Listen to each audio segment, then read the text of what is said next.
Watch right now on the Front News Project, an exclusive report from the front lines. The Russian army is launching an assault on Pokrovsk. The Ukrainian armed forces are ready to meet the uninvited guests. Meanwhile, the Skala regiment is successfully eliminating Russian soldiers in the Kharkiv region, and this is just the beginning. Hellish shelling of Kyiv, Zaporizhzhia, hundreds dead. The Kremlin maniac will answer for everything. Fiery, intense, and blazing footage from the front lines. Watch right now. This is the fourth year of the full-scale war that Putin's Russia started on Ukrainian soil. The Ukrainian armed forces continue to heroically defend not only their homeland, but the entire civilized world from the aggression of Kremlin war criminals. Greetings. This is Front News. I'm Vladimir Timoshenko. For the next 30 minutes, you'll get the truth about the war, brought to you by our journalists from the hottest combat zones. So are you ready? Then let's begin.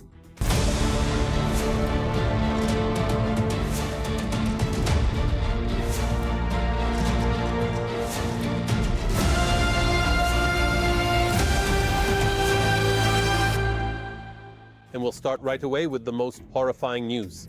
Another act of genocide by the Russian Federation, a hellish shelling of Kyiv. 31 people killed, including 5 parents. The youngest was only 2 years old. The enemy, as always, deliberately targeted residential neighborhoods. And the shelling was carried out not just with cruise missiles and drones, but with missiles, attention, with cluster warheads. This was done to ensure there would be even more civilian casualties. TSS correspondent Natalia Nahorna visited the scene of the bloody events. Her report, filled with pain, is coming up next.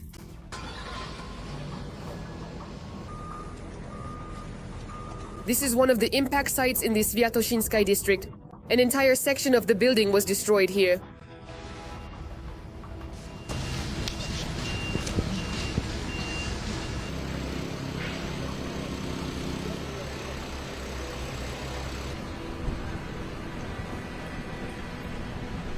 When the explosion happened, some people were just lying in their beds.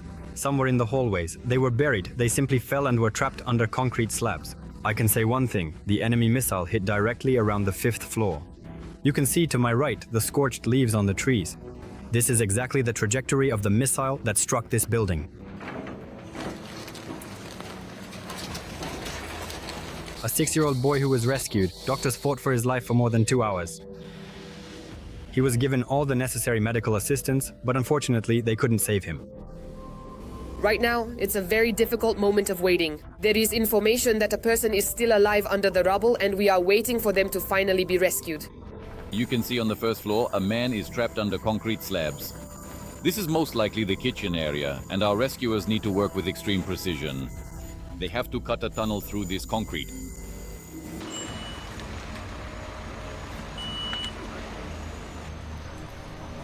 Kyiv is once again shrouded in smoke with a huge number of ambulances.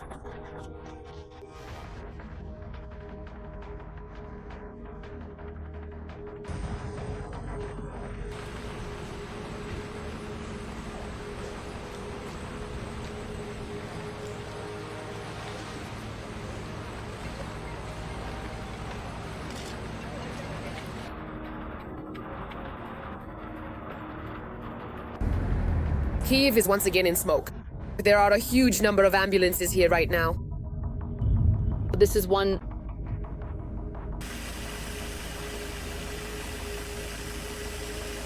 of the buildings in the district that suffered perhaps the most damage. At this very moment, the fire is still being extinguished here. Several houses nearby have also been damaged.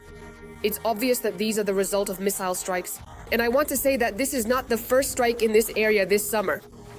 And this is not the first time we've worked here either.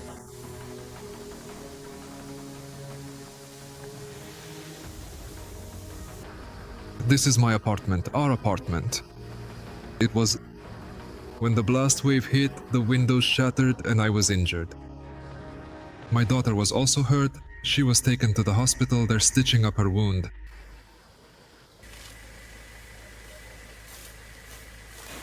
Glass got into the wounds. They're removing it now and treating the injuries. But the main thing is, we're alive.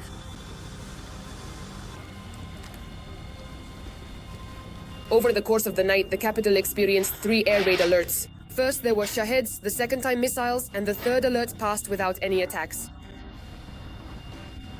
But it did, however, temporarily halt the crucial work of clearing the extensive rubble and diligently rescuing the injured, at least for a significant while.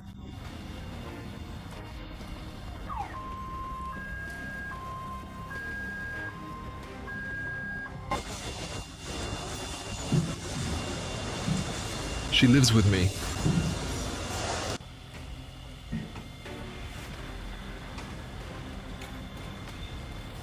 On it! One of these buildings that was damaged last night, there's a symbolic drawing. A Neptune missile striking a Russian warship, the Ukrainian flag, still standing. Right now, we can hear the sound of a helicopter over Kyiv. They had to bring in special equipment again to put out the fire.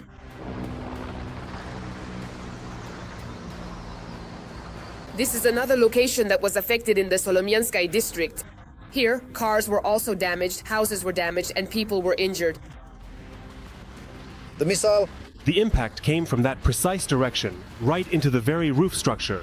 There are absolutely no apartments left intact. Everything within the building has been completely destroyed. All the windows, the doors, the walls, absolutely everything has been obliterated. The roof of the building was practically blown off.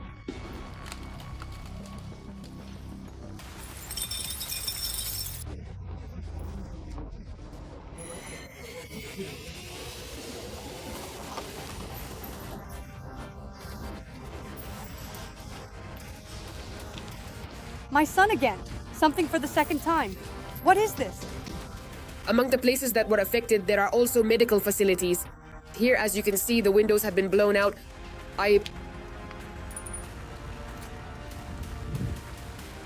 I'm disabled, and by the time I put on my prosthetics, I had just returned from the war. I came home, and now this has happened. The total number of injured individuals and those who have died in Kyiv continues to tragically rise.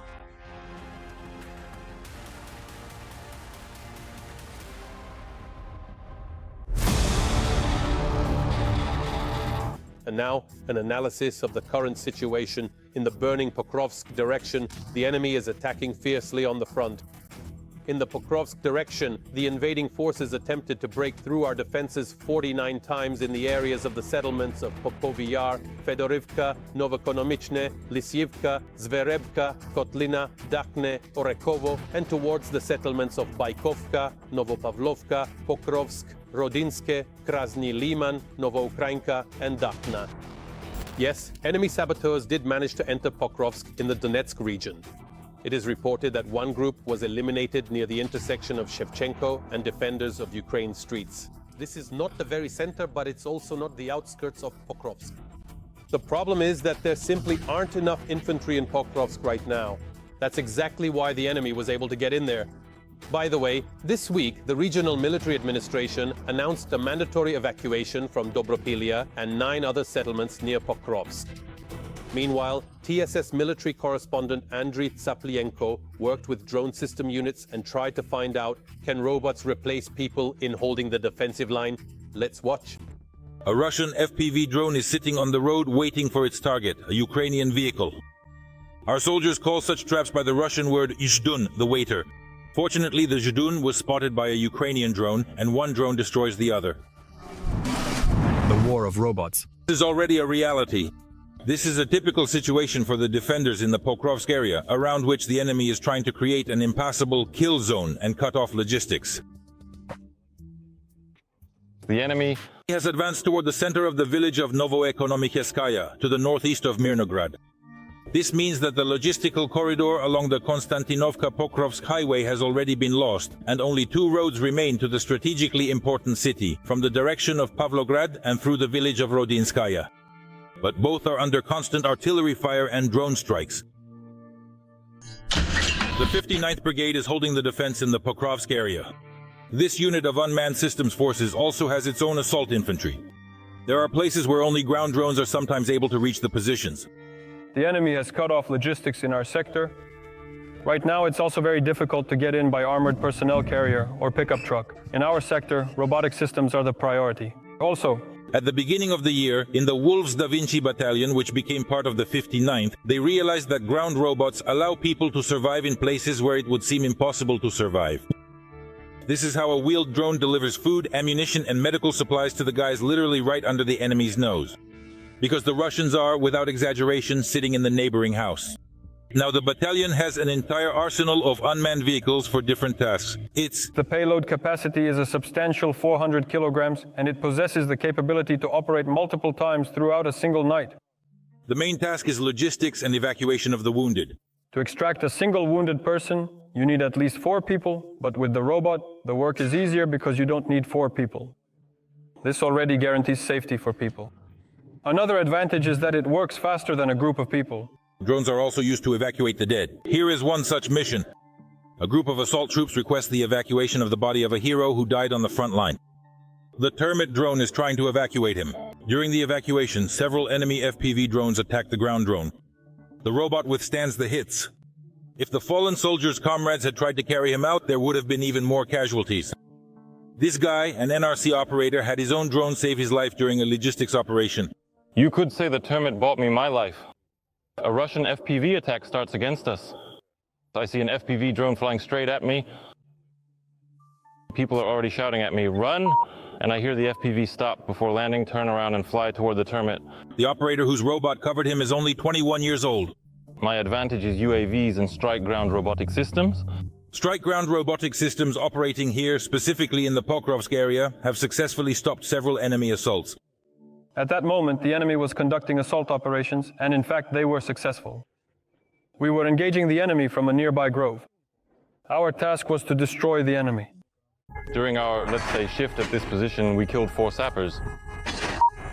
Specifically sappers.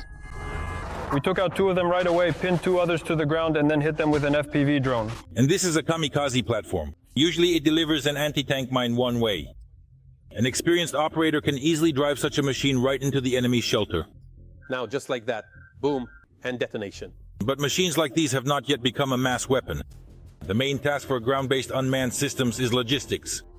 But hoping that robots are holding the front line near Pokrovsk due to a shortage of people is wishful thinking.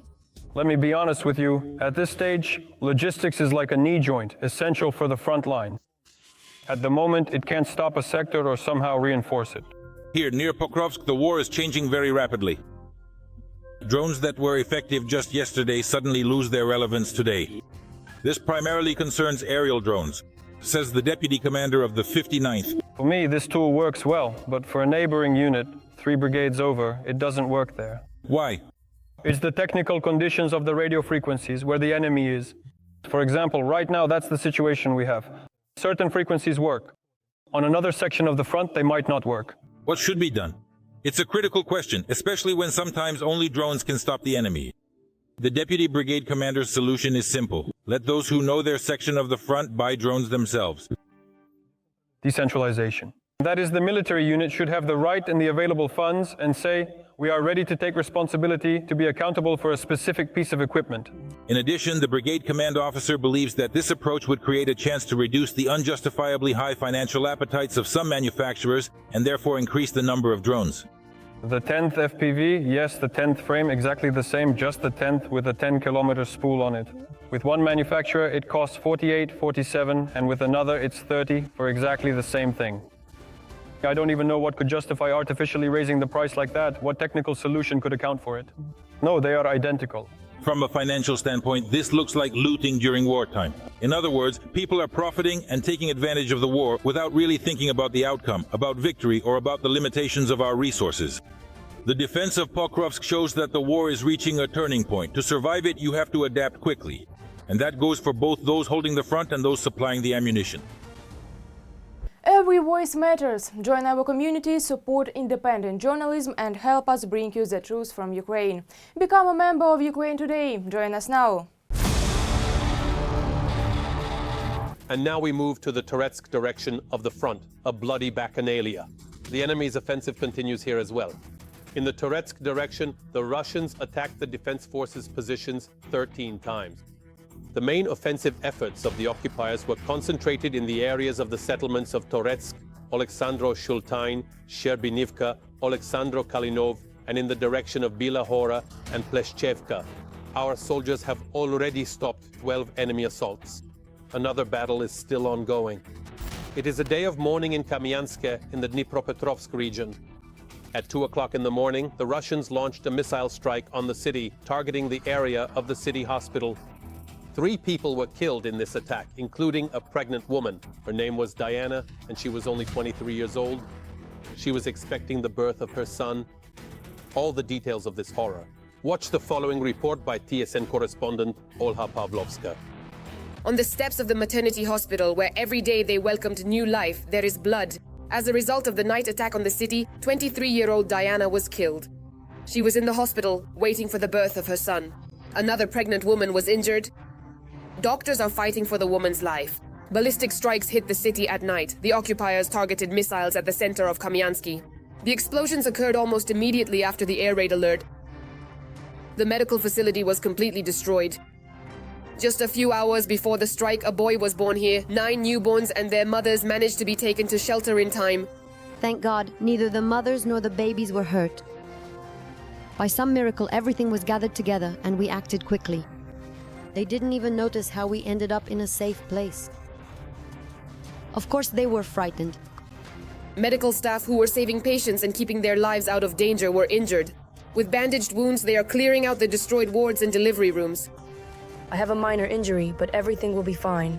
The doors fell on me as I was leaving. There are cuts on my hands and legs, but it's nothing serious. Another victim was an elderly man in the neighboring therapeutic building. He was in the palliative care unit. The patient's relatives say that many patients simply didn't have time to hide. He turned away because he was paralyzed. His right side wasn't moving. And so everything fell on him. From the ceiling, from the windows, he was terrified after his stroke. In total, there were about 100 people in the medical facilities that night. 5 people were injured. Here, offices and wards are destroyed. Medical staff are sorting through the damaged property. The oncology dispensary department was hit very hard. All the offices were damaged, all the windows were blown out, the ceilings collapsed, and the doors were torn off. In total, windows were blown out in about 50 houses, with more than 300 windows shattered to pieces. It was a nightmare. The explosions were so loud, it was unbelievable. Glass was flying everywhere. May it come back to him 1,000 times over. In addition, 2 school buildings, 2 kindergartens, and 2 more of our medical buildings, the children's clinic and the dermatovenerologic dispensary, were also damaged. Patients from the affected medical facilities have already been transferred to other departments. These premises are no longer suitable for providing care.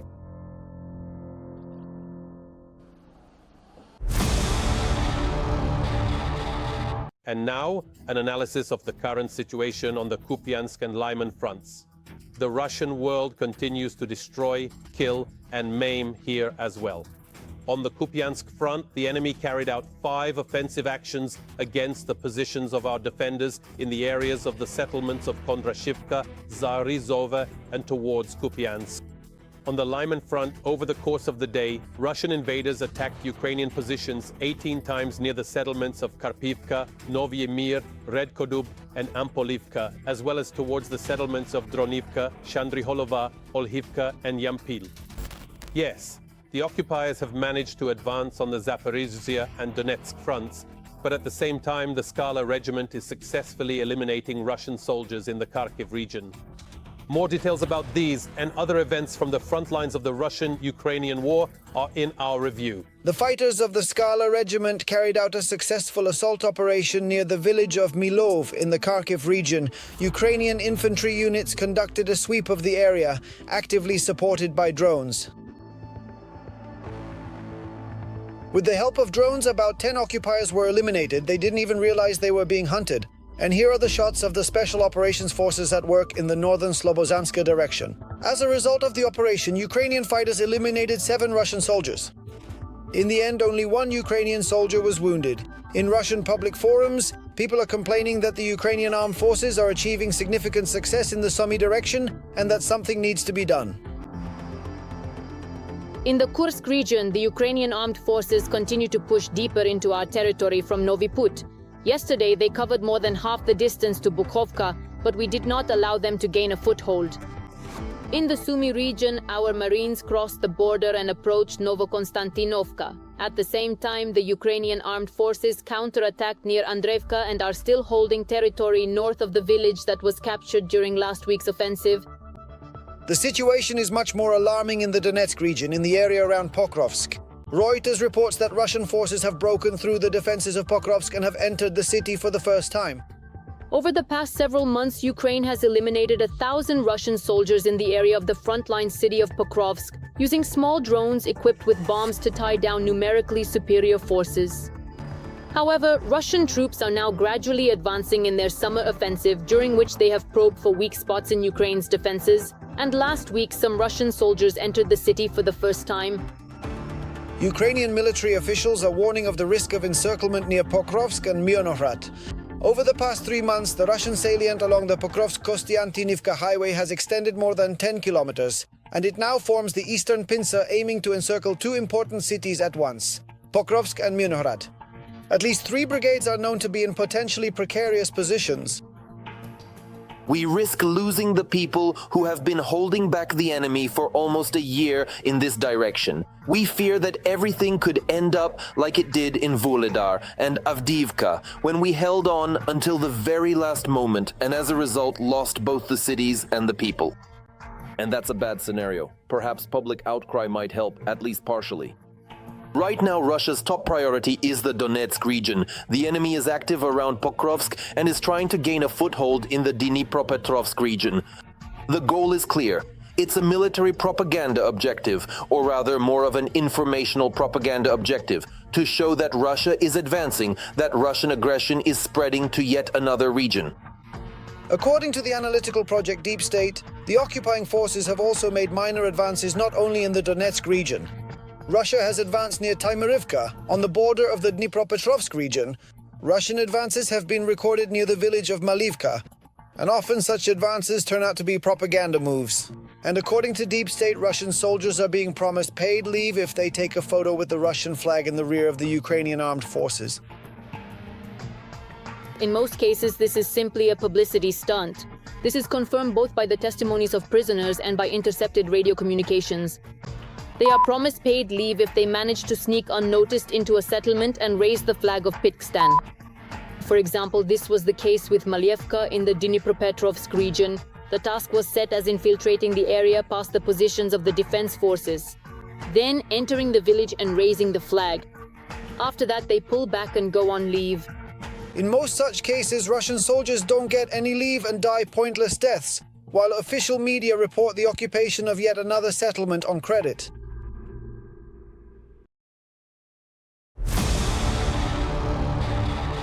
Now let's analyze the situation on the Novopavlivka and Huliaipole fronts. The enemy is becoming more aggressive here as well. On the Novopavlivka front, the aggressors attacked 22 times in the areas of the settlements of Zaporizhzhia, Kamar, Perebudova, Podubna, Malievka, Fedorivka, Shevchenko, and Novopilia. Our defenders have already successfully repelled all enemy attacks. On the Huliaipole front, Ukraine's defense forces repelled one enemy attack near the settlement of Malinivka. The enemy carried out an airstrike on the settlement of Bilohirya. And earlier this week, the Russians attacked a correctional facility in Zaporizhzhia. 17 killed, 42 wounded. According to the Ministry of Justice, the Russians struck the colony with 4 guided aerial bombs. But that's not all. The bodies of 2 people were found in the ashes at the site of a house destroyed by a Russian strike in Stepnohursk, Zaporizhzhia region. The enemy struck with multiple launch rocket systems targeting a frontline settlement. All the details of this genocide in the following report by TSN correspondent Kyrie Ovis.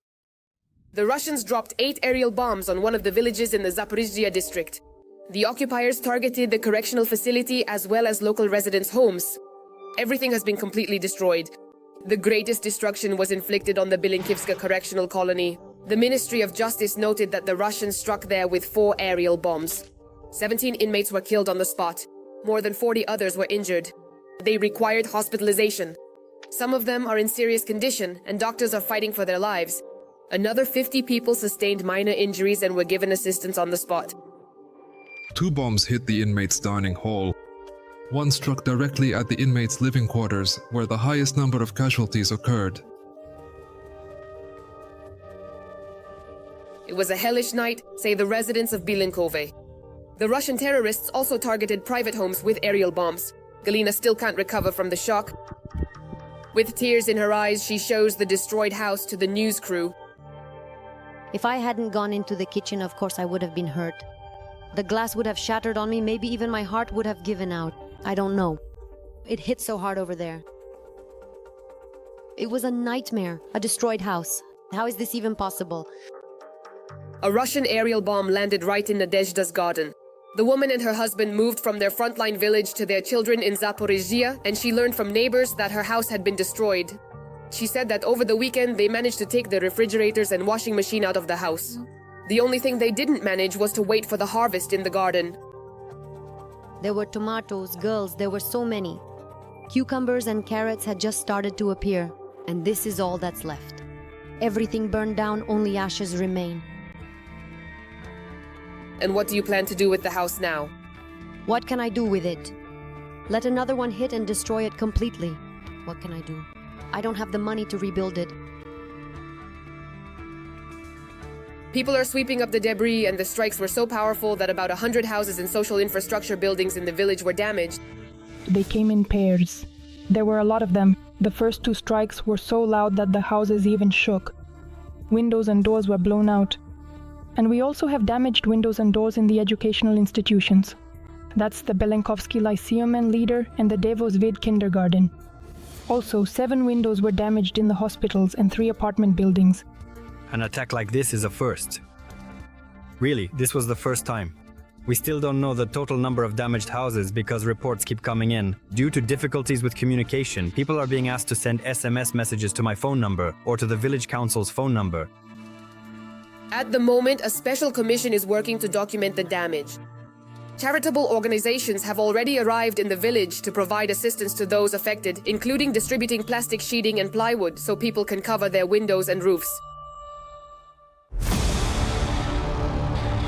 That's all for today, but very soon on the Front News program, there will be new, unique material from our journalists reporting from the hottest spots of the war, gathered so that you know the truth. This was Volodymyr Tymoshenko with you. Take care of yourselves and your loved ones.